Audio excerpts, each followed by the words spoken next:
Yeah, I've got a theory about this, that the first Galadriel died in the volcano, and now this is Galadriel the White coming back. Oh, that's the back best. to you now from beyond the grave.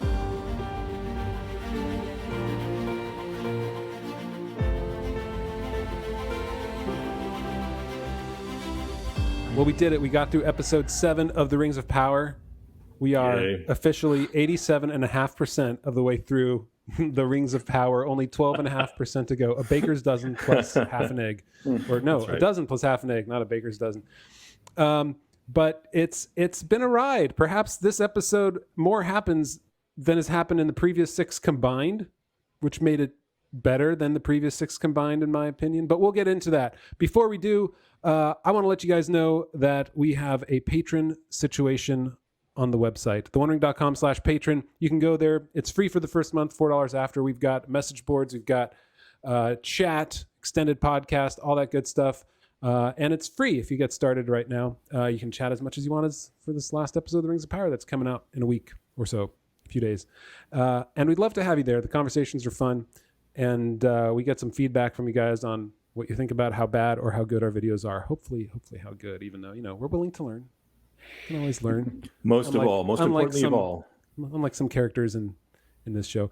All right, so let's jump into it, I guess. And I think the best place to start is probably right here with what has been affectionately if it means hugging like a sea urchin, affectionately called Galadriel's Cheeto moment, or the Cheetos factory explosion, because somehow everything is orange and tasty.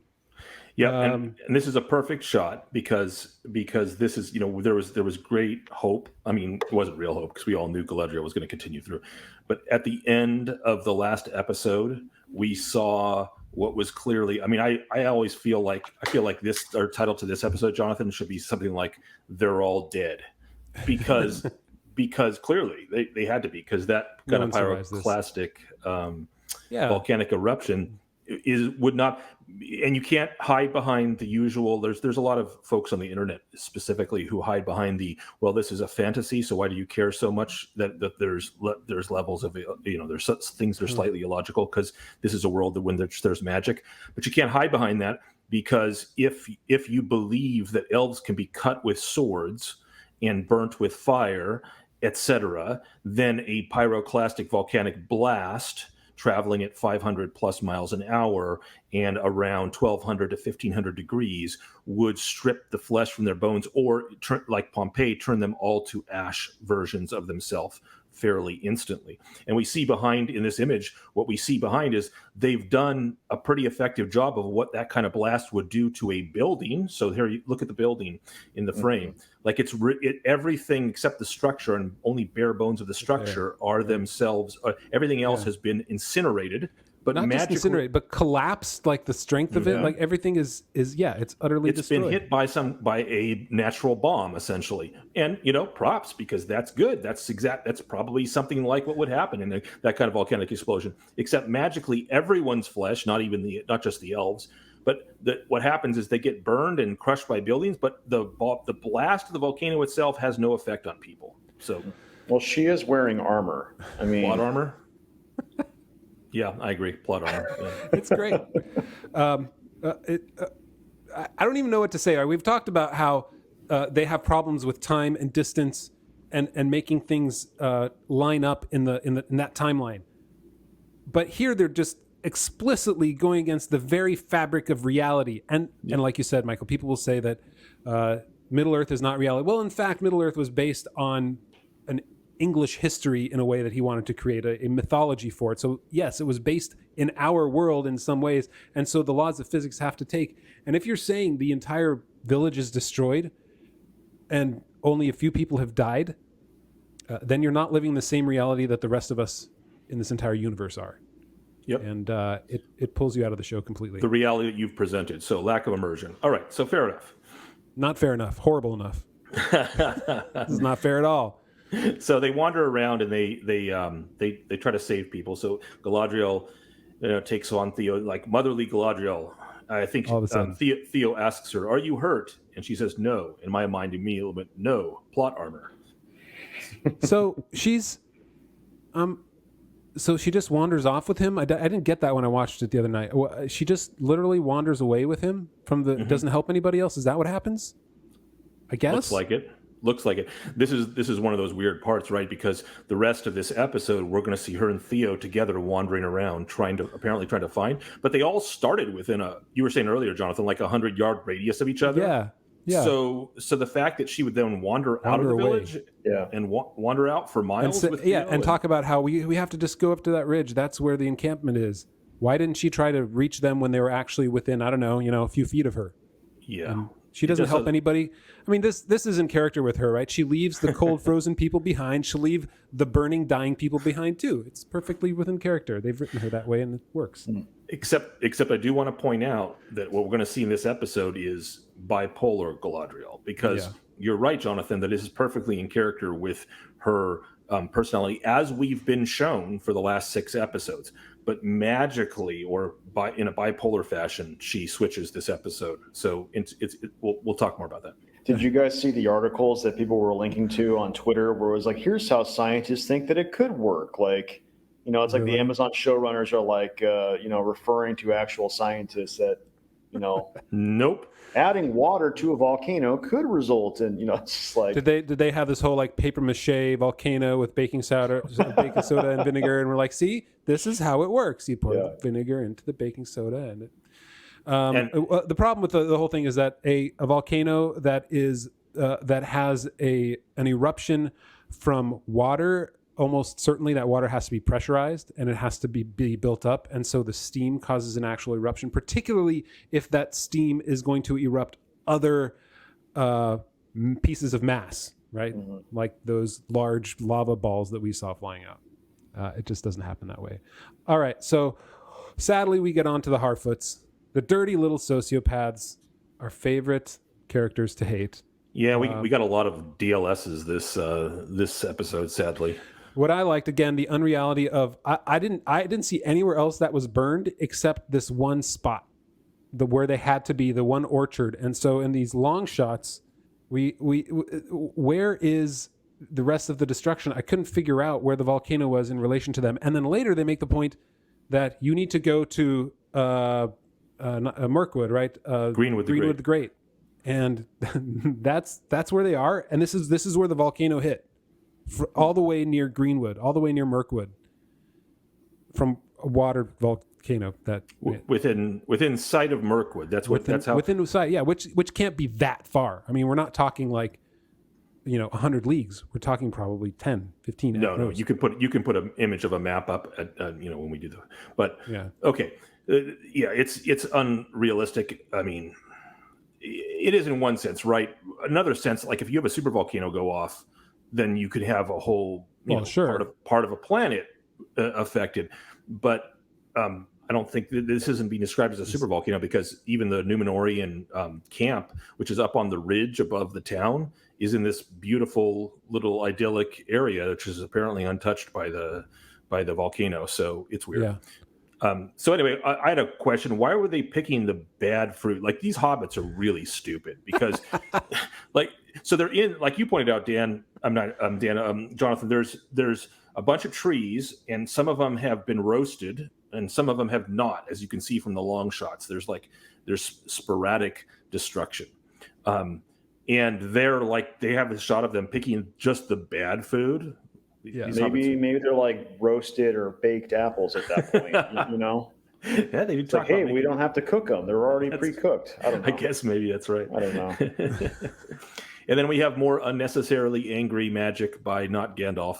Every time he exerts power, it's like this. He goes into this rage, and they're trying to create this idea where he may be bad. Like, this is the clear point. It's like, woo, it's all threatening and menacing the way he does magic, and which is just contrived, and nobody believes it because he ends up doing. Yeah, right. And they make clear later in the episode who the real bad guys are. Yeah. So right away, like, oh, he is a good guy, and nobody's, like you said, nobody's been questioning who he is since the very beginning. Although now we can certainly question who the cultists are. All right, so moving on. Unless you have something more to say regarding the DLSs. I had one thing, which was this is the scene in which we see female Frodo's sister almost get hit by a branch, and we'll find later when we come back to the DLSs, it is actually perfectly within their character. If you remember back in the previous two episodes ago, or actually maybe last episode, the leader of the DLSs, this guy, is his wife suggested basically killing the female Frodo's family. Yep. Because taking their wheels up and then consigning them to death, essentially. Why did she suggest that? Because they weren't finding the food they were expecting in a certain area, and so she was blaming not Gandalf. So her conclusion in her head was it must be the big guy that's been following us for like a week. So therefore we should kill them. That was her solution. And now you see here more of that same sociopathic logic where everyone's like all shocked because the sister comes running up, just like Nori, female Frodo, grabbed not Gandalf's arm when he was icing his arm, and then she got hurt because of it. Now her sister, apparently it's genetic, so her sister comes running up while magic is being done on the tree, and the tree splits, at least part of it, and the branch almost hits her. And the conclusion of the tribe is not what an idiot kid that ran up while magic was happening, but oh my gosh, he must be evil. We must abandon him. Like that's basically their solution to everything is when something bad happens, somebody has to die. Somebody has to be abandoned if anything bad happens to us. What do you mean? They have that speech later in the show, which we'll get to. Yeah. I have things to say about that speech, so let's keep going. Yeah, all right. So we can leave the Harfoots behind. And we can go back into Moria, where Elrond makes the plea against with Durin III for mining Mithril. Mm-hmm. This is actually this is kind of where the show finally picks up for me. Mm-hmm. So like up until now, we've had 6 episodes, seemingly where like all the major decisions made by major characters, you can't really sort out or figure out their motivations. It's like they're almost schizophrenic. It's like Miriel deciding to go to Middle Earth. Why? Because she saw flowers fall from a tree. Like it's like you don't have any motivations that are rooted in like who the character is. Mm-hmm. And like in here, you finally get characters like Durin III, who's the older king. Yeah, that's right. And he's like you have motivations that are rooted in who that character is. So like Durin is going to be protective of his people. He's going to be suspicious of outsiders. And so you have that as his character.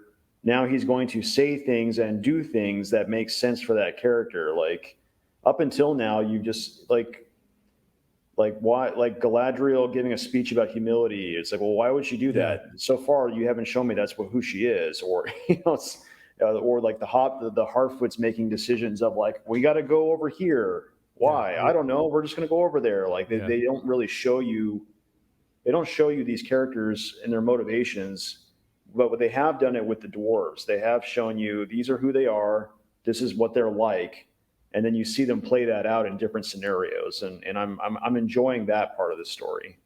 Yeah, I agree. Totally agree. Yeah. And I think this character here, Durin III, is his acting is probably the top tier of the show. Yeah, He does his voice, his eyes, and just his lips and mouth. Like in all that makeup and all the prosthetics and the hair, he still comes across in the right way as either pitiable, or he pities other people, or he's angry, or he's somber and sullen. Right? He comes across really well.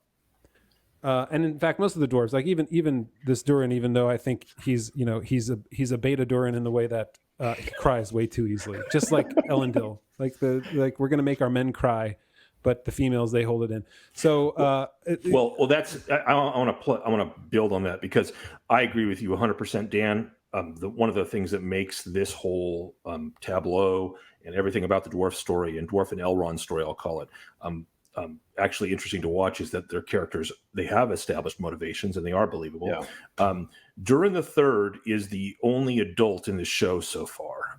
Like he actually makes decisions based on like the way a king should make decisions based on the good for his people. He has the attitude of a father. He really is a father to his son, both with tenderness and love, as well as with consequences and holding him responsible for what he's done.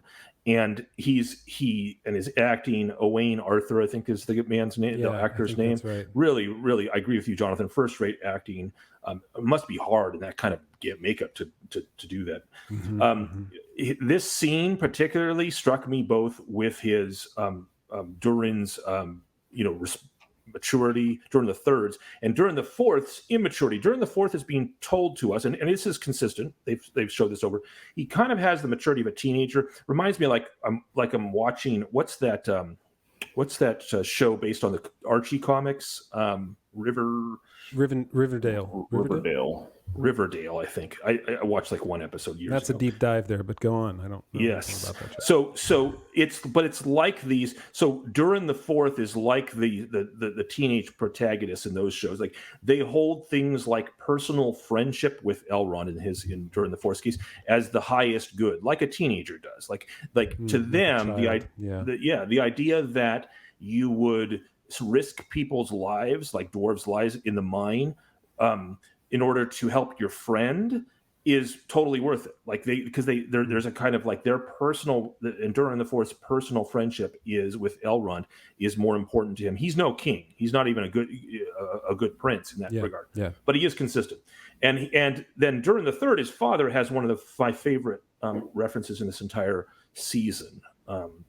It's pretty cool. I don't know if Jonathan can jump to that point, because he actually makes this reference when he's telling them, his son, the decision that he's not going to help the elves mine for what I'm now calling Mithricillin, because it's a combination of mithril and penicillin.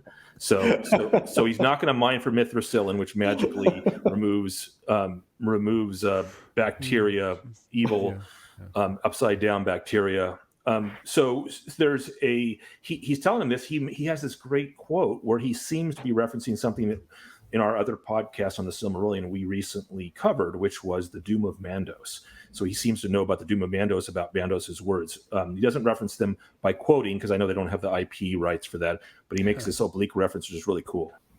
So he says, the fate of the elves was decided many ages ago by minds much wiser, much farther seen than our own. Those are the Valar he's talking about. Yeah. Yeah. And it's funny because it makes me think right away he speaks from experience, whereas the like you said, he's like a teenager. I love that analogy that you have of Durin IV right here, and the way that he's speaking and his voice is rising and getting a little bit whiny. Mm-hmm. But as we've learned from previous episode, he's lived a whole life waiting for Elrond to come hang out with him. You missed my whole life, man. And who's like a brother forged in the same womb, apparently. Yeah, we find that out later. Yeah, he really does. So this is a great line, though. Durin III says, defy their will, and this entire kingdom might fall. In other words, Durin III, the wise Durin, is saying perhaps the entire Middle Earth. So he's saying, don't go against the will of the Valar. The Valar had determined the elves were going to fall long ago. And that I have to give props to the writers in this particular storyline at this moment. Despite what we don't like many things. If you don't mind, I'm gonna quote from the Silmarillion. This is from the chapter called "Of the Flight of the." Why would I mind that? So the elves have just slain their kin under Fëanor's leadership, and they're fleeing the land of the Valar, and they're heading towards Middle Earth. And Mandos, one of the greater Valar, appears to them and pronounces a doom, and he first has a doom regarding the vows that Fëanor and his kin took in order to follow Fëanor to Middle Earth, and then he has another part, the second part of it, and I think that part is what Durin III is referencing here. Mandos says, "Ye have spilled the blood of your kindred unrighteously and have stained the land of Aman." This is the land of the Valar.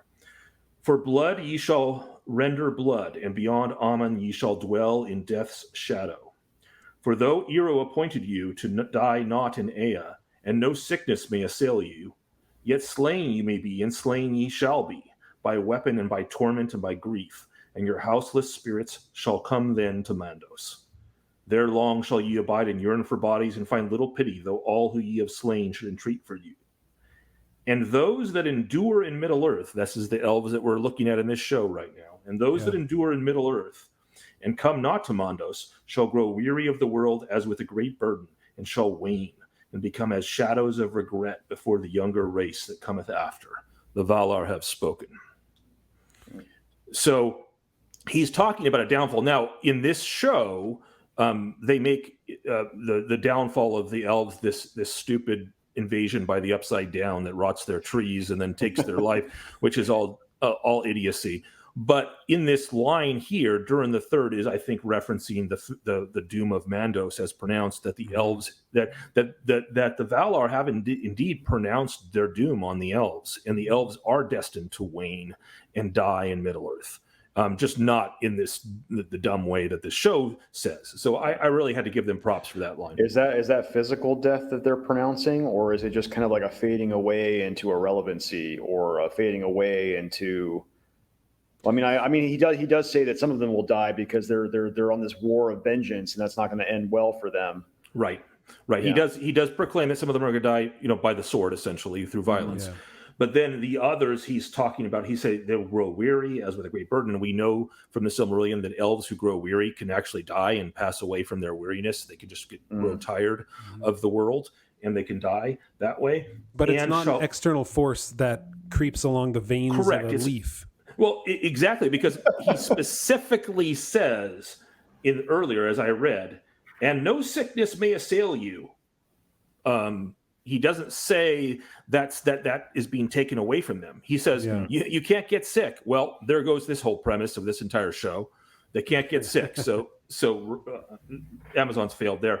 But he does talk about them growing weary and them waning and becoming shadows of regret. And we know also from the Lord of the Rings that that Galadriel herself, the real Galadriel, will say to Frodo after she passes the test that she shall diminish and go into the west. So there's a diminishment that happens, and the elves are all diminishing after the rings of power, after the one ring is destroyed, and the three rings which were preserving their home. So there's a real. I think there's a real theme here from actual Tolkien that Durin III, but apparently Durin III is the only one that is actually a Tolkien character. The rest of them are not. Whoever's in charge of his writing has actually read the Silmarillion. This is a great face that you've stopped on. Isn't it though? This is fantastic. This is right before the magic Mithricillin heals the dead leaf. But yeah, like I said, he cries. He just looks like a petulant teenager. I mean, like he's like props to the actor, man. He's playing his part well, because that's the way Durin IV was. And here we go, Mithricillin. All right. It's amazing. Kills all the infection. Look at that. Go ahead. I was going to say, we are kind of making fun of Durin IV always crying, but I will say that of all the relationships in the show, him and Elrond have been established to be the most meaningful. They have done the most work on that relationship anyway, of showing that they actually care, they actually love each other. Whereas other relationships in the show, they're like, we're told that they love each other, and it's like, really? Why? They haven't shown us that, so I don't know. So I just want to point out with this Mithricillin moment, what was fascinating to me about this was not that that the Mithricillin cures the upside down bacteria, but that they make this a plot point where the fact that it does is like this miraculous moment where then Durin IV, young Durin, changes his mind, and Disa's all happy about that because she's trying to get him to rebel against his father, and he decides to go against his father's will. What I found odd and sort of fascinating about that was why would this be like the turning point moment? He already believed Elrond that the Mithricillin was gonna heal them. It wasn't like this changed his mind. Like everybody does. Apparently, even Durin III believes that Mithricillin can help the elves. He's just saying very clearly, no, I'm not going to go against the will of the Valar. I'm not going to risk my people to do this. Nobody's doubting That's a dumbass really good story. That just means it's bad writing again. It's like they have to prove to us. They're not proving to the dwarves. They're proving to us that no, it really works. Or for all of those who after the last episode were saying, no, this is simply a story that Celebrimbor is telling Elrond in order to get access to the Mithril. That's the only reason it's there. But here they're doubling down. They're telling us, actually, Mithril, it is the magic suntan lotion that brings life back in them. It goes back to what we talked about. I think it was after the last episode, Michael, or maybe it was 2 ago when they first mentioned this. That if this were true, Frodo's coat in the Fellowship of the Ring, it would be fought after by elves. They would rub it on themselves. They would be glowing like they're pregnant, right? They would be.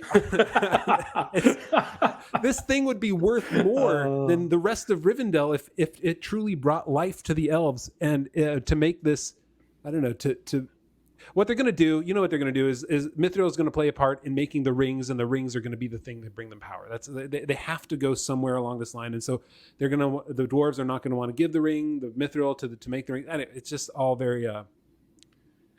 You can see where it's going really easily, and to make Mithril like this powerful junk is. I mean, it's a lie based on when they say they have in that Hollywood Reporter article that came out last week, when they say they are faithful to Tolkien, that they have a fidelity to his works. Exhibit number 1, where they're not telling us the truth.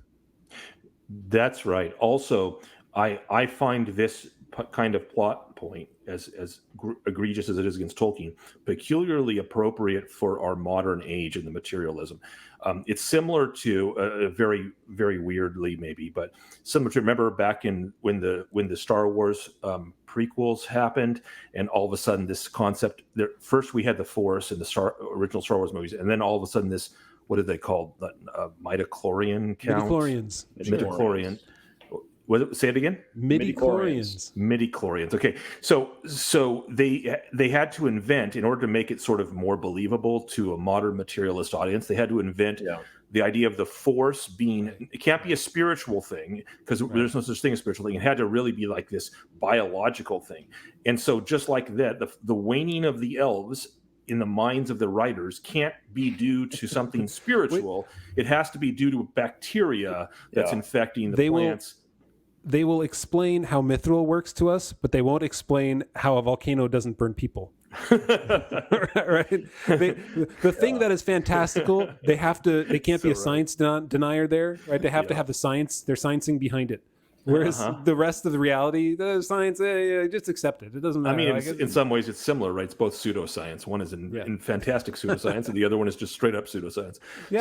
So there's to me, showing us that the effect of it. So not only does the waning of the elves have to be due to some sort of physical ailment, bacteria type stuff, but also therefore the remedy has to be something physical.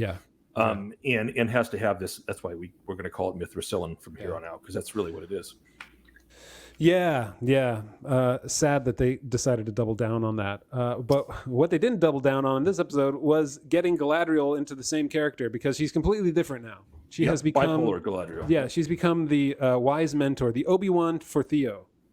And somehow, like we said before, she's separated from the entire pack. They decided to just wander off out of the village in a completely different direction, so they're completely separated from everybody else who is in the village of 100 yards.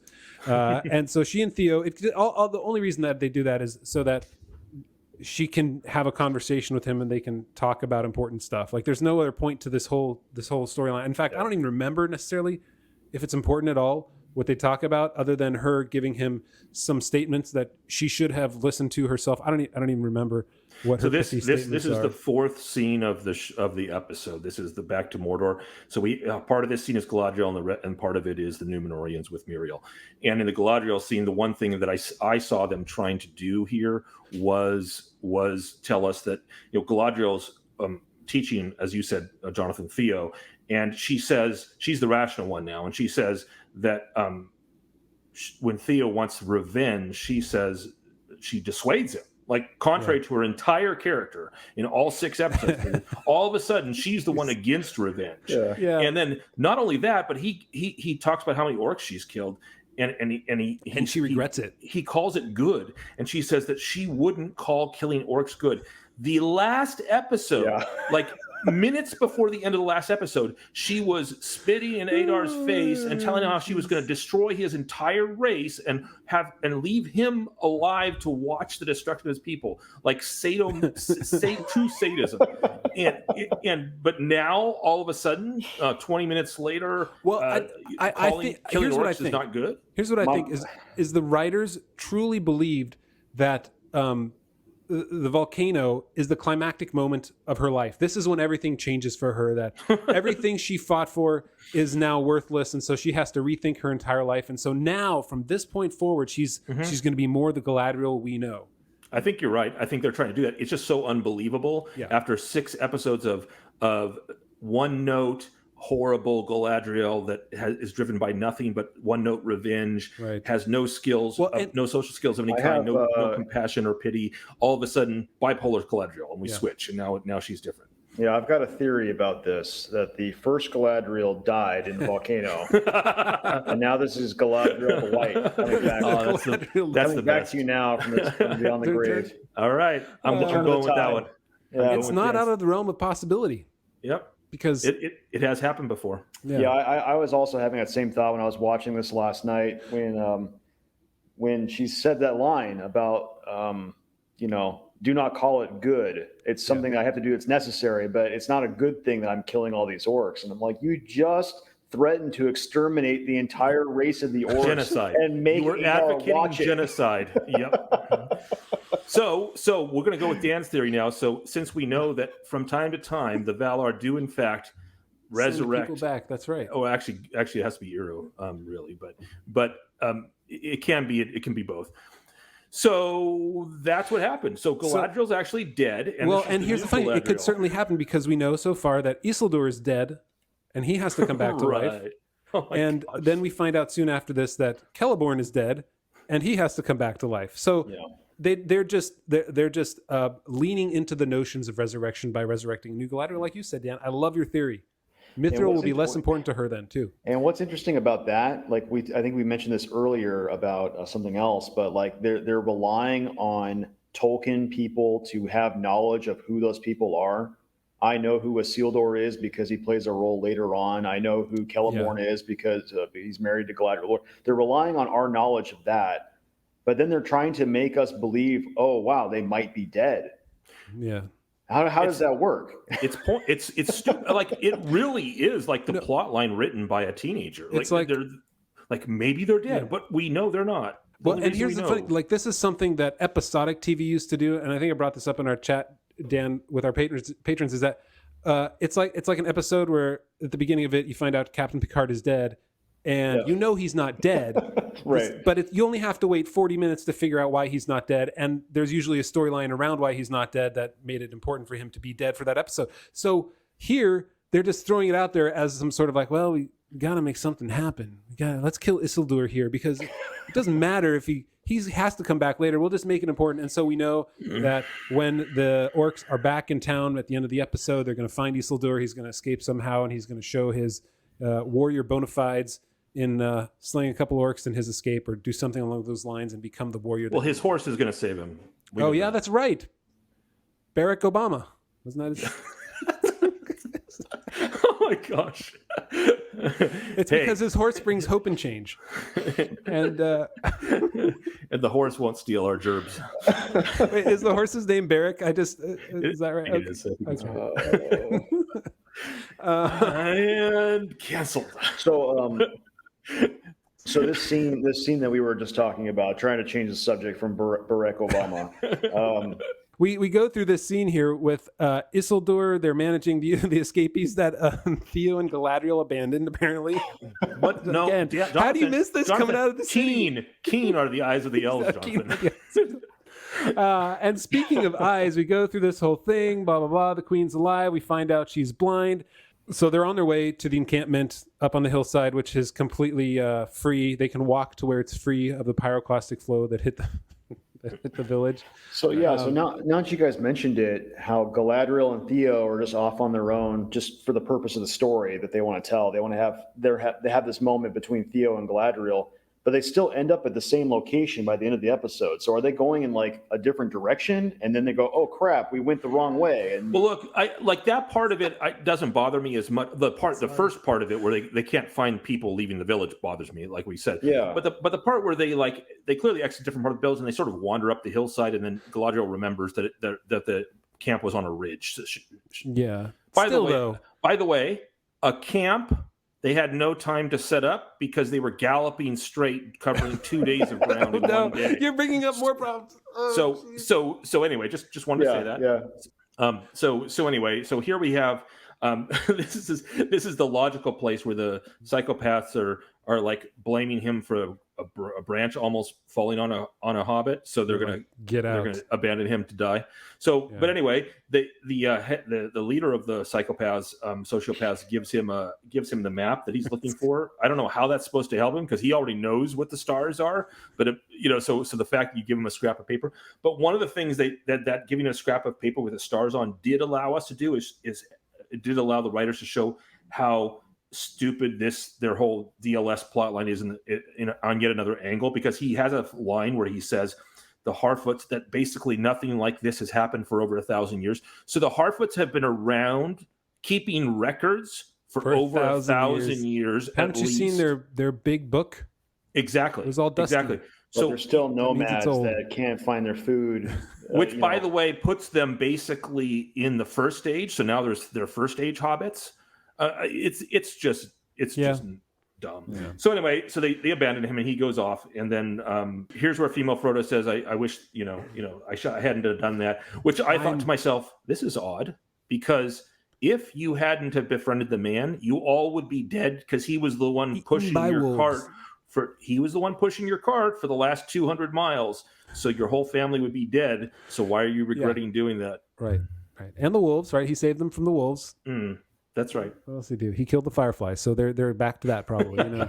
Your life is a balance of your good and your bad, and they set the scales at even, and then they realize that's right. That's just his bad. The limb falling. He's killed fireflies and a dead tree limb. Yeah, all scenes like what this. Scenes like this, it just falls so flat for me, because you don't have the sense that this is an established character. It's like the characters are like learning themselves each scene. Like, who am I now? Now I'm back to this. Now I'm back to that. Now I'm thinking this. Like it's just it. And you know what they do in this episode? It's like they start every Harfoot scene with singing, because you know what hobbits do is they sing. And so Poppy Poopyfoot, I don't remember her name, whatever, is she sings in all the different scenes, and I'm like, can we jump away from the singing for just a little bit? I mean, we had them singing beer songs in Peter Jackson's, and certainly song is an important part of Tolkien's work, but not in every single new scene. It's not like they're trying too hard. What's the Shakespeare line from Hamlet? Me thinks the lady doth protest overmuch. That they're trying so hard to convince us that these are hobbits, but their own writing tells us that they're not. They're just sociopaths. Yeah. So this scene then becomes this is where we get the other character. We learn the other character who's important, who's dead and not dead, which is Celeborn. Right. Yep, and this has been a point of criticism for many weeks and months, where Celeborn, her husband, and Celebrian, her child, are apparently not in this picture at all, and so I suspect, there's a nagging fear in the back of my mind, not fear, but just thought that they actually might have written this scene in late in the game, because they sort of realized, maybe. But it's such a cheap scene, and it starts right here, where instead of trying to come up with something on their own, they're like, what's a great love story that we can harken back to? Romeo and Juliet, Marcus and Cleopatra. No, Beren and Luthien. And so we're gonna just lift that right out of Tolkien's work and say, we met in a glade of flowers, and she was dancing. I was dancing, and he saw me there. That just ruins her character, because we now have to look at her as some sort of representation of Beren and Luthien, if you know who Luthien are. And what's stupid is that for those of us who know the story well, it matters, but it matters in a negative way. You're like, no, you can't bring Beren and Luthien into Galadriel and Celeborn dead, because this is not the Galadriel Celeborn story that's already there, and it doesn't matter to everybody else. So you're not actually getting any benefit out of recreating the meeting of Beren and Luthien into Celeborn and Galadriel, because nobody's going to like it, or nobody's going to care. Yeah, exactly. Like, why didn't they? I mean, like, anyone anyone with half a brain could invent something like, so he saw me walking on the seashore. The elves love the ocean and the sea. And so, you could invent anything where if she wants to talk about how she met her husband. And you don't have to copy Beren and Luthien, but they're clearly copying Beren and Luthien, which, as you mentioned, Jonathan, just serves to do nothing but piss off people that actually know Tolkien and know the reference. And the people that don't know Tolkien, it means nothing to them. So who cares? It doesn't matter how you're dancing. In fact, it seems even less likely because we've seen the Galadriel from the last 6 episodes, and there's exactly zero chance that you would be dancing in flowers anywhere. So, again, back to bipolar Galadriel theory. Yeah. So, and this here's the other thing why everything about this falls flat. Like, she's remembering her husband, and she seems very touched by that. Like, and I mean, in a weird way, because she talks the only memory she tells, besides the dancing memory that she tells Theo, is that she was making fun of him in his armor as he went off to war. So she calls him a silver clam, which that's great. So it shows a lot of love. But here's the thing that is really strange to me. Like, so I can see how you can have tremendous love for your family. Like, she has tremendous love for her brother Finrod. We have been told by the people creating the show that her motivation, why she is such a rage monkey this entire season, is because of how much she loves her brother. But you're going to tell me now, you're going to expect me to believe that all this time she's just raging about Sauron killing her brother, and Sauron's armies apparently killed her husband, and she doesn't even mention it. Like, your spouse, your elven, especially if you know anything about how the strength of love that elves have for their spouses. It's just a completely unbelievable that this is the very first time that we get, and maybe the last time at all about him, that we hear about Celeborn at all. It just falls flat. Yeah, they could have. What's interesting to me is that it seems like they're trying to correct course with Galadriel. So we're in episode 7. We're finally getting character development of Galadriel, where she's not one-dimensional. Oh, she had a family. Oh, she has history of doing something other than scowling all the time. She's wise and compassionate. Yeah, she has wisdom, and she's compassionate, and she's trying to teach Theo to, hey, don't be nihilistic. Let's look at it this way, or whatever. She wants to make a soldier out of him. She gives him her sword, and But there's been 6 episodes where they've had the opportunity to do any of that, and they didn't. Or to even hint that there's a struggle. Hours. There's a struggle within her between her trying to make better decisions and her anger is getting the best of her. They don't even lean into that. It's just her anger all the time. The only one other time that that I thought they might go there, they didn't. So this was back in Númenor when she's trying to convince Sauron to come with her, and she's talking to him, and she's saying, talking about how everyone turned against her because they couldn't they thought she was evil. She had become the evil she was fighting. So there's that moment where, like, oh, so you recognize that using others is a bad thing, so now you're going to change? And the answer is no. That whole scene is her trying to use Halbro. That's her entire purpose. So she has no change. She's exactly the same person. Yeah. And so, there is no. Like you said, they should have started this with this character of Galadriel. It would have been far more interesting, and we would have actually felt that we had some relationship with her rather than just disgust. Right. Now, there's an interesting X-ray quote. I don't know if you can pull that up. Sure. And this was a very unlike last episode where I pointed out that there was an X-ray quote where Amazon seemed to be throwing shade on its own idea about the elves. It's not the elves, the orcs having a brotherhood. In this quote, they're doing something very different. It's very underhanded, actually. It's very low, and that is. They're telling us about Celeborn. I think they're just trying to prop up their own added in a story element about Celeborn. And they say, as you can see from the screen, Celeborn was a kinsman of Thingol Greycloak of Doriath, a king of the elves in the First Age. And then they give their reference, which is Appendix B. That's all correct. Yes. And then they have another sentence right after it that says, he was last seen marching to a war from which he never returned, but his exact fate remains unknown. And that is complete Amazon BS. That's the invented Celeborn, and they put it in the paragraph as if this is from Tolkien. And so half that paragraph is Tolkien, and the other half is just total BS, so that they can have Galadriel be one note Galadriel. So that was irritating to me. All right, well, let's move on from Galadriel. She's doling out pithy statements of wisdom once again to her new protege Theo. Right. And they have to escape the the orcs that are there that smell nothing but ashes. Well, the orcs hear Theo start to draw his sword. And the thing I found so lazy was the orcs hear Theo draw his sword, so they like come over and they can't smell anything but ashes. And then they walk away, and after like a couple seconds of them walking, and he puts the sword back in, and it makes the exact same sound, and they do nothing. Yeah. And then Galadriel starts talking to him, not even in a whisper, and they don't hear her. She's just talking to him normally, like they've been ambling for 7 seconds. Because the orcs use their town portal to get back to where they were. That's right. Fast travel, right? Right. Exactly. Yeah. All right, so we're back to Moria now, where they decide to dig in and disobey Durin IV's father, and they find a huge vein of mithril. It's a nice interchange, I think they have right there. It like you said, Dan, they're more invested in the storyline between the two of them, their relationship, right? And it's still all discussion rather than showing us that they have a relationship or doing anything together.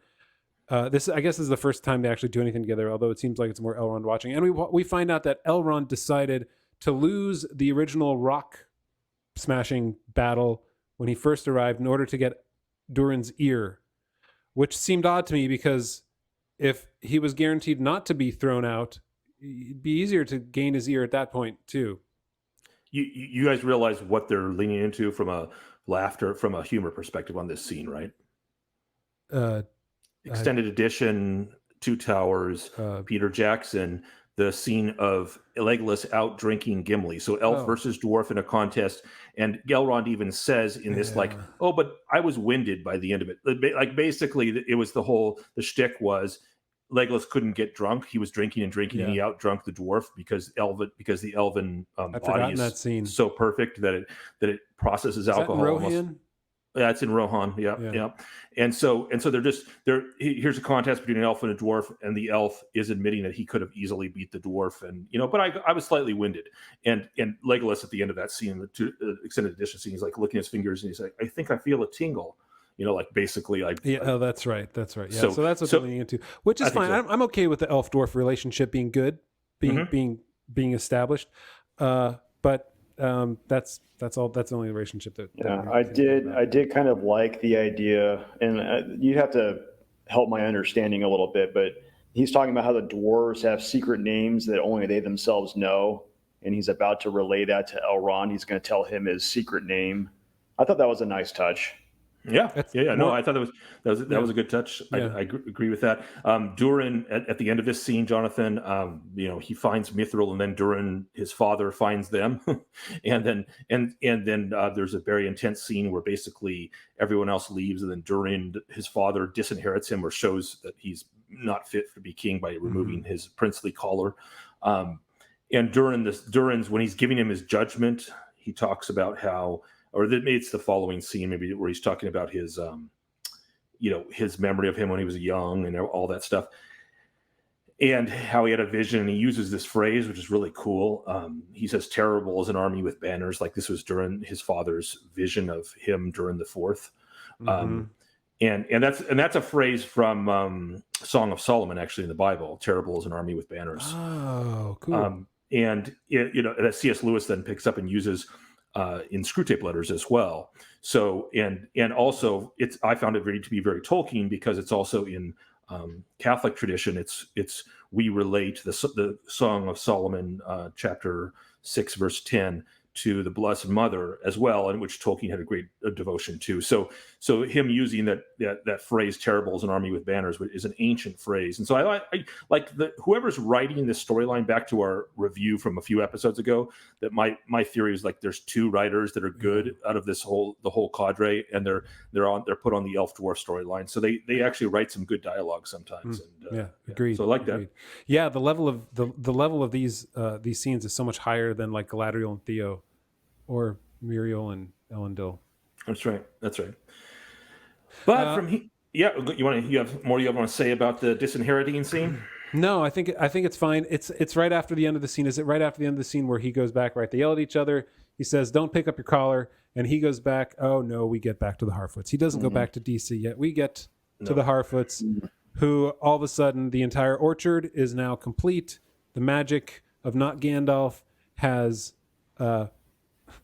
has caused the apples to, within a short span of 20, 30, 40 minutes, who knows how long, because we don't have any gauge of time in this show, to blossom, bloom, grow, and be picked. I love the closed captioning that you had it paused on for a second. No, the vittles. These are like the Beverly Hillbillies of Middle Earth. Well, that's true. Yeah. They go through, and so, but this brings us to the cultists. These folks. Yep. The white witches, as I call them. The white witches. So they are. This is Narnia. I'm still a little confused why we care about having them, because they haven't told us anything about them yet, and I wish they would. All they have done is created a mystery box. Jonathan. Yes, Michael. We don't care. Oh, nobody cares. So here, let's move on. Like, nobody cares about the white witches. I like, you can't find a single person online who's even talking cares. about them. So what? Yeah. So what we find out is that so here's the thing: they have some magical abilities, right? So correct me if I'm wrong, Michael, but in Tolkien's world, that means that they are not an elf, a dwarf, a human, a hobbit, a whale, a shark, a beetle, or a squirrel, right? They're none of those things. They can't be anything of the world. They have to have some abilities outside of it, which means that they have to be a Maiar. They have to be either something like a Balrog, something like Sauron, something like a wizard. They have to be something like that. Am I wrong in thinking that? No, you're not wrong. No, this is a real problem, because if they display abilities like you're showing this scene where she has the ability to suck up fire and then basically cast a spell blowing embers into flames, and it's reminiscent of Gandalf lighting pine cones on fire and throwing it down on the wolves, the wargs that are attacking them in the Hobbit. So she has this ability to manipulate fire. Like, that's an ability. That's a thing that only Maiar have. So, I mean, I'm afraid what they're going to do is, I hope they don't do female, but these are the female wizards instead of the male wizards. Like, that would be really irritating. Well, if they're the female wizards, we already know they're more powerful than the male wizards. Of course they are. Like all the women in this show. Very. So with this scene, this is where that problem comes up again for me. We're like trying to understand character motivations. We just had a scene with Nori going, I just need to be a Harfoot. I need to keep my head down. I need to not go off trail. And what does she do? She yells at these occultists across the field. Oh, the guy, he went that way. And so she literally causes the destruction of her entire people's possessions. Right. Because she wanted to yell something at them, which, by the way, they wouldn't have believed her anyway. They were following a trail of yellow flowers. They saw the evidence of his passing. And so then after this, so what I was trying to say is, so then she didn't learn her lesson, really. She went back to what she was doing. And then after this, everyone agrees with her. Yeah, we should go off trail and go find the Meteor Man and form the Fellowship of the Meteor Man. It's just... I don't understand. It's true. Like, they're either delusional, stupid, or they have contempt for their audience because we were not smart enough to actually think things through. It doesn't make sense. Either they're supposed to learn the lesson of keeping their head down, or they're supposed to learn the lesson of we need to be more broad-minded, and maybe we can go off trail and be adventurous sometimes. And it's like everything that they learn by doing that is teaching them don't do that. but then they ignore that anyway. And then they do it anyway. It's like, well, why? What's their motivation? What is their thought process? Your problem, Dan, is that you're trying to use logic to try to understand. There is no logic. Just like at the end of this scene, there's no logic to the fact that there's been this massive confrontation and these white witches just destroyed their homes. And then what? There's no response. We see nothing from either of them. The scene cuts. And then when we come back to the DLSs later on, they're just like trying to pick up the wreckage. Like, they're in the midst of we've been building, I guess, to this confrontation between the white witches and the DLSs, and then the confrontation, and then we're in the middle of the confrontation, and then they just cut away. It's like it didn't matter because all they care about is and their homes. And what happens to them next? Oh no, let's cut away. Yep, it's terrible. And we cut away to the. They built this in 30 minutes. It's amazing to me that the rocks. The pyroclastic explosions reached Greenwood the Great, the edge of Greenwood the Great, but they didn't reach up the ridge from the town. I don't understand. Seems to be a refrain in our. And this is something we talked about in the last episode, right? Where they're looking at the map while they're on the ship, and they're like, okay, it takes us 1 day to get there. Then when we land, it'll take another day to get there. And then they've been there for 1 day. They had the one battle the same day. And then they come back and this whole camp is built. It's like, where the hell did this come from? It's so bad. But Elendil has forget. Oh, it is Berek. It's Berek Obama. He's free now. He's no longer shackled. No. Oh no. We're so canceled. All right. So anyway, I don't know why the horse. Like you said, the horse has got to be important. The horse is going to save Isildur. He's going to be there. Of course he is. He's Isildur's real friend. He's the new Shadowfax. Isildur's dad doesn't do apparently he's reduced to being a broken man and crying at every scene now that his son is dead, but he didn't bother to go back the 20 minutes to the village to look for him. That's what I'm supposed to believe. And then now the horse is going to go save him. Also, Elendil has apparently forgotten how to talk to horses. He was talking to horses. He was calming him down earlier, but no one can calm him now because with Elvish. Yeah. How did Isildur go from stable boy to being in the battle? That's what I want to know. Miriel was like, "Hey, go down there. You want to go fight? Sure, go ahead." And how was he next to her? I don't know. Yeah, how did he go from stable boy to being like the queen? Stop asking the damn questions, Dan. This is. Okay. Yeah, you're right, Dan. Though the stable boy should have been back at that camp that they apparently built in 3 seconds up on the ridge. Good point. Yes. Elendil's probably going why was my son in the battle? Right? How did he get there? The horses here needed to be tended for. The 300 that didn't ride in that were still on the boats. So Theo and Galadriel, they make it into camp. Theo finds his mom, Yippee-ki-yay. That none of that matters. Guys, look, I want to point out Bronwyn is actually healing someone. This is the first time. The first time that the healer's actually been healed. Well, I mean, presumably she's in the healer's tent, and then that's true. There are people being tended. We don't actually see her. She still has no blood on her. That's impressive, and she's no singeing, and her makeup hasn't even been burned off by the fires. Good. She's doing pretty well for someone who got stabbed by an arrow. Look. That's a good point too. In the last episode, she's just walking around. She's great. All right, so there we have Miriel. Oh look, Miriel, who didn't want anyone to know she was blind, is now using a blindfold. Oh my gosh, every moment it's another thing, guys. I mean, and we see here that this incident has now created great resolve, and the invasion of Númenor onto Middle Earth is now going to happen. The full invasion. Yep. So they're going to go back and get more angry volunteers for the elves that were going to take their jobs. That's right. And get an army of thousands. They might send 3 more boats. 5. I mean 3. All right. Yeah, 3. So the scene, obviously, it's made to create some tension between Galadriel and Elendil, because Elendil is angry that they're going back. He just wants to go back to Númenor. The guy who is the faithful, the one who wants to save the Númenorians from the wrath of the Valar. Right. The head of the faithful. He's the guy who decides not to be the one to be faithful to the commitments that he's already made to the elves. So anyway, this whole scene. Anyway, it's again girl power moment. And Captain We Sail with the Tide is almost as good as Captain We Sail with the Tide at First Light. Because I did notice, I think they said it 2 or 3 times in this episode, we were going to do something at first light. There must be 6 or 7 times in the show where they say at first light. That's right. Because that's the only time things ever happen. So here we go.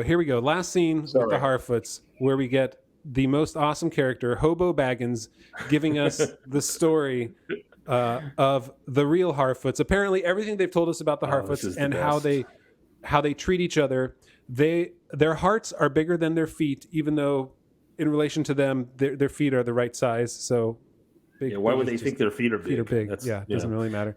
But 57:15. His quote. This is my favorite one. But there's one thing we can do, I warrant, better than any creature in all Middle Earth. We stay true to each other. No, dude. Literally, you don't. That's literally your whole model of society is based on not staying true to each other. No matter how the path winds or how steep it gets, if the path is windy and you get lost, then we leave you behind. If it's really steep and you trip and twist your ankle, then we'll leave you behind. If there's some bees on the road, we leave you behind. if there's snow, we leave you behind. If we come across a land which has a little less food than we thought it would have, we leave you behind because we blame you. If a branch almost hits somebody else because they did something stupid, we leave you behind. Like this is your entire model for civilization. And so you're a liar. You're a big fat liar. I mean, you're a little dirty liar, but so this is basically where the whole scene here is basically the Council of Elrond. It's like, I will do it. I will go find the Meteor Man. That's a good point. And so you got Frodo, and then you've got her Sam, whatever the other girl's name is. You've got Not Without Me. Not Without Me. Yeah, and my axe. Oh my gosh, that's awesome. And my salad in my hair. And then the finishing line is so dumb. I hated it because if he actually believed that he thought his wife was right all the time, he would have left them behind a long time ago. Yes, just once, it would be nice if you weren't right all the time. Okay, you don't remember perhaps last episode when she said that we should take their wheels? That was her.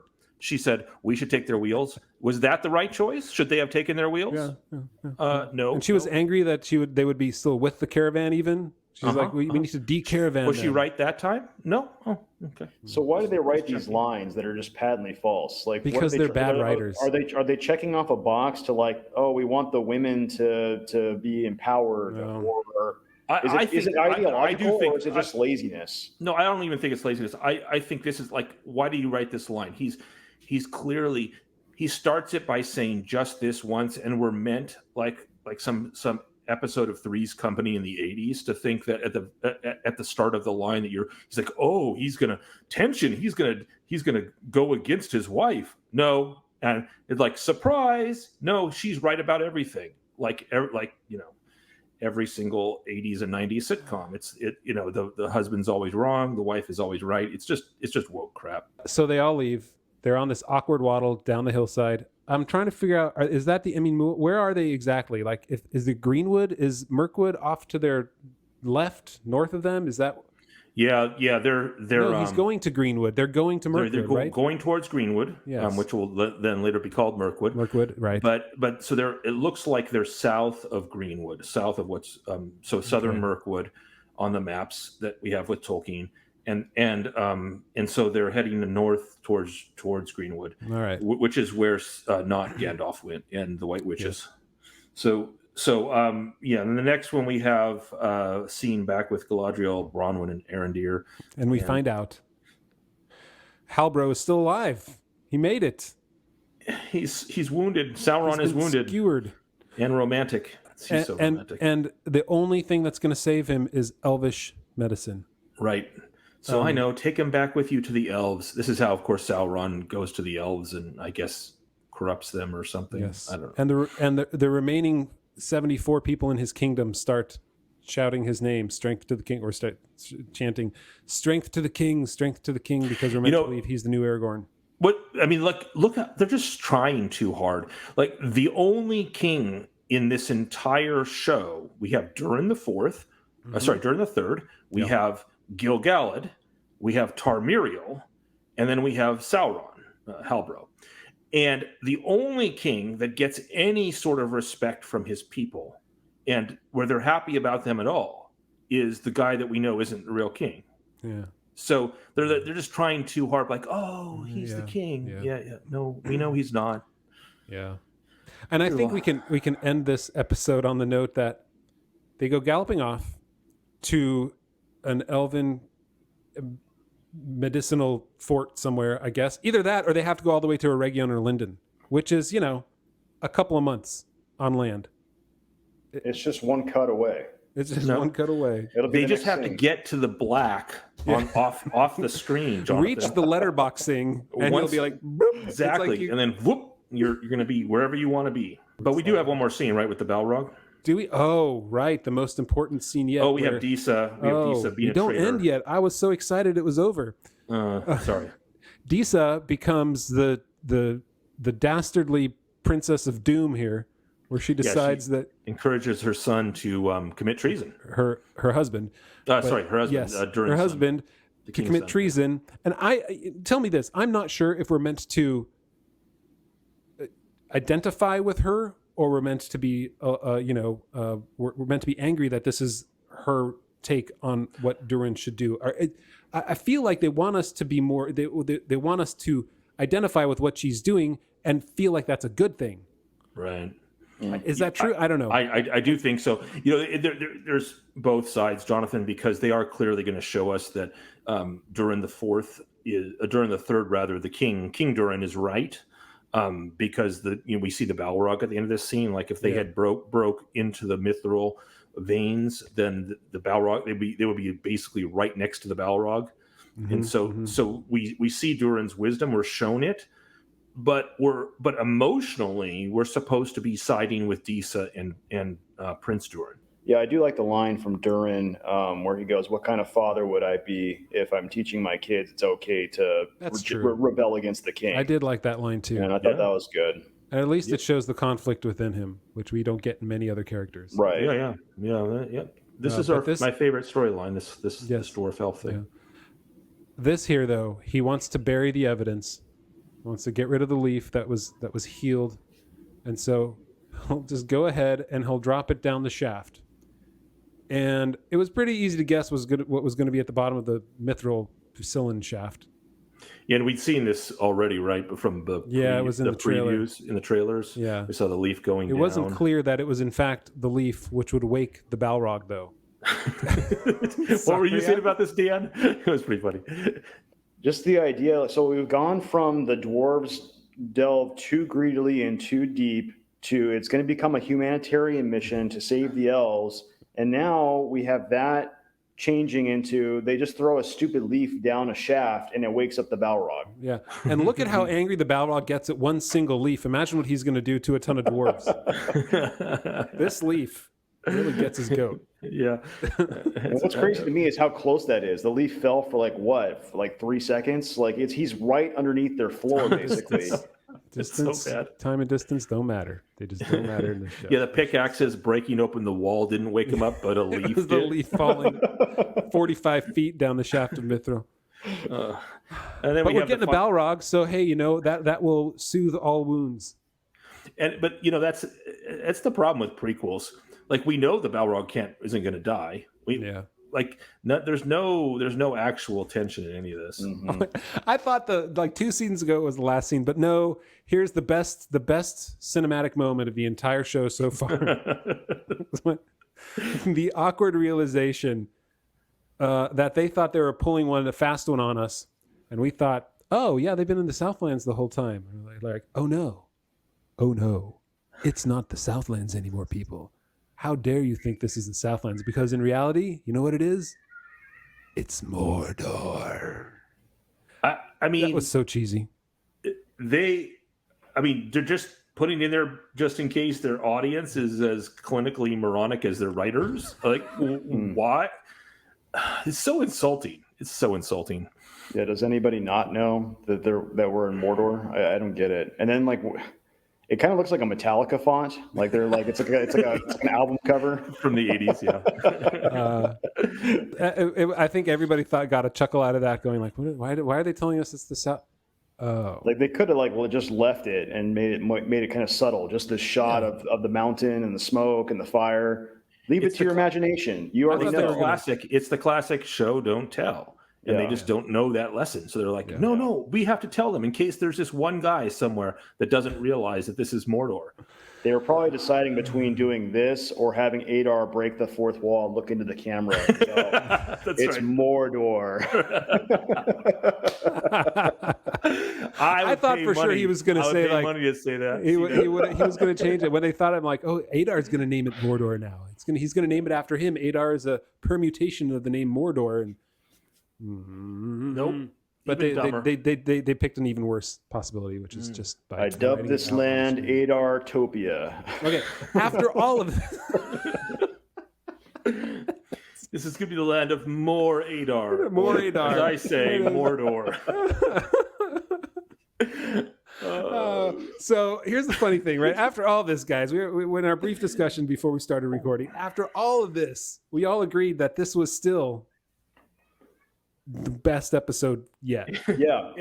I think the word is not best you're looking for. I think least worst is the word. I know the last couple episodes have been the least worst. Well, this is the first time I watched an episode, and I watched it all the way through, and I'm analyzing it critically, but at the same time, like, I didn't mind the scenes, like the stuff with the dwarves going on, the internal struggle of Durin IV, of the dialogue between him and Elrond, and how they're showing you their love for each other. And like, this is the first time I watched one of these episodes, and even some of the thing with Galadriel, where she's talking to Theo, and you're seeing a different side of her, and she's a little bit more self-reflective and a little bit more thoughtful about what she is and what she's doing. And that's really true, Jan. There's a little bit of softness to her. This is the first time I watched the whole episode, and I'm like, that was okay.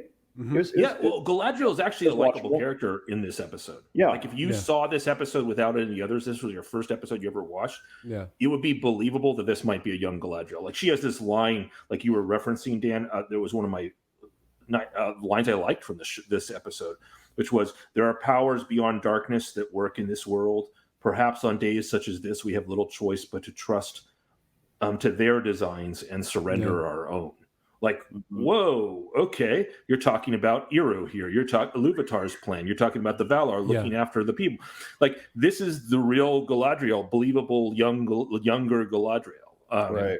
This is, and if we just hadn't had 6.5 hours of Rage Monkey Galadriel, then it might have been tolerable.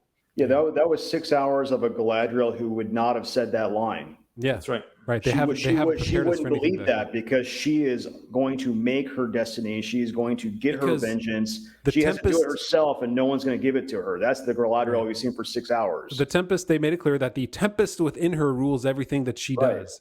And somehow this volcanic explosion blasted that Tempest right out of her. Well, let's see. That's where I'm going with Dan's theory. It's a different Galadriel. She was Galadriel killed. the White.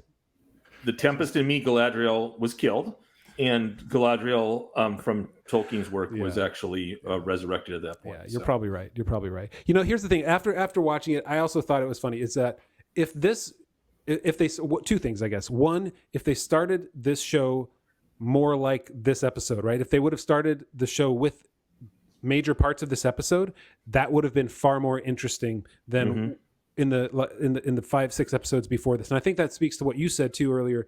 I'm not sure if it was before we recorded or not, but where you said they knew the endpoints of the season, they know where they're going for, and they have to have 8 episodes of plot leading up to that. And so we got almost 6 episodes of filler plot until things actually happen. Yeah, we were talking about this beforehand, how basically it's 2 episodes worth of content. Yes, so we've now had 7 episodes, and I legitimately think, first of all, you just remove the entire dirty little sociopath storyline. Doesn't need to happen at all. There's literally nothing in that entire storyline of not Gandalf and the dirty little sociopaths and the White Witches. Nothing is necessary. It adds nothing to this show. So you remove all of that, and then you could cut the 7 episodes down to 2. I think you could have done it in 2 episodes, and you would have a nice tight series. You'd have to have better writers because the dialogue's still awful. You'd have to have better cinematographers because they don't know how to film battles or make anything realistic. They could have to have one guy that keeps track of where your time and geography is. Yeah. But apparently that's not enough. Yeah, they could have simply left Galadriel in Middle Earth, still fighting, and she comes up on where they mentioned the one thing we didn't mention about of Pelargir, which is where a Númenorean outpost used to be, apparently. But she could have gone there and met with the Númenorians, and then created the story out of that, and that would have been, 1, a little bit more canon, but 2, you would have needed all this other crap around Galadriel and her being angry and being tempesty and meeting Halbrand and that entire storyline that hasn't really done anything for us yet either. And then, except make it clear that she's bipolar or dead in Dan's theory. Yeah. So that was the first point, is that this, if they would have started, I think always of Star Wars, it's so easy to go back to that, but right, they started it in the middle of a battle. They literally started the show in the middle of a battle, and it opens up all these questions for you with what the J.J. Abrams acolytes like to call mystery boxes. Everything's a mystery from the beginning. Why are they in the battle? Who are the good guys? Who are the bad guys? Why are the bad guys after the good guys? Once you figure that out, who's the main bad guy? They try and establish all those points up front without putting them in a situation that establishes it for us. They just tell us who all these people are. And they could have done that, but in this episode, starting off with the battle, starting off with the conflicts of the different characters, but they don't do that. They start off with a prologue that lasts 5.5 to 6 hours. So that's my first point of this one. My second point of this is, like you said, Dan, the show was okay this time around. It was okay, but you know what would have made it even better if it wasn't Tolkien, because we wouldn't be questioning all these decisions that they had of the characters that we already know. True. If the Mithril thing, nobody would care about that. The cultists, nobody would really care about it. That even the dirty little sociopaths, we wouldn't really care about those, because we're not coming from a point of familiarity yet. And so when they create the story and say it's Middle Earth, you're giving us a point of reference that we're going to start judging you by. If they would have created their own story within a new world, it would have been far more enjoyable for me and for, probably half the viewing audience at this point, because we're not going off of the familiarity that we already have with Middle Earth, whether by reading or even by Peter Jackson's world, because we're judging you based on that. Anyway, that was my take on this episode too. If it was not Tolkien, it would actually, my reaction would certainly be a whole lot better, but they would have to still start somewhere within this episode and convert the first 6 episodes to one and have this one and go. Anyway, any final thoughts, guys, about this before we shut it down for week 7 and anticipate week 8? I'm so sorry for everybody who listens to our podcast, Window on the West, that we haven't done the Silmarillion lately. But man, we spend, an hour and 24 minutes so far getting into this episode. We spend a lot less time on the Silmarillion because we don't have to deconstruct it to the degree that we have to tear this thing apart, because it's you just convicted me. I feel like I'm wasting my life. Hey, I read a passage from the Silmarillion today, so Oh, you did? Hey, that's good. Yeah, and we learned about Beren and Luthien in this. Oh no, that was Celeborn and Galadriel. Oh, man. Well, thanks everybody for following along with us. I hope you enjoyed our long conversation. These just keep getting longer, so my apologies, I guess. I don't know. It's fun though. Season finale next week. We have a lot of fun. We might tear it down at times, but we have a lot of fun. I hope you enjoyed it. We enjoyed it. One more week, we'll do this one more time, and then we'll have some other podcasts. But I hope you follow us at windowonthewest.com, where we have our podcast. We're reading through the Silmarillion. In addition to right now, we're posting some of these in-depth reviews there too. That is actually part of the onering.com, where you can become a patron at the onering.com/patron and join our Discord server, our private Discord server. It's $4 a month, and the first month is free. So there you go. You don't have to pay anything until you decide whether it's worth your money. But thanks for following along, and we'll see you next week when we get in depth on the ultimate episode, the final episode of season 1. And we didn't even talk about that they're starting to film season 2 yet, but hey, that's for another episode. But the final episode coming in 1 week, and we'll figure out if Halbrand is really Sauron. One more. Really Sauron. All right, guys. Thanks for listening. We'll see you next time. All right.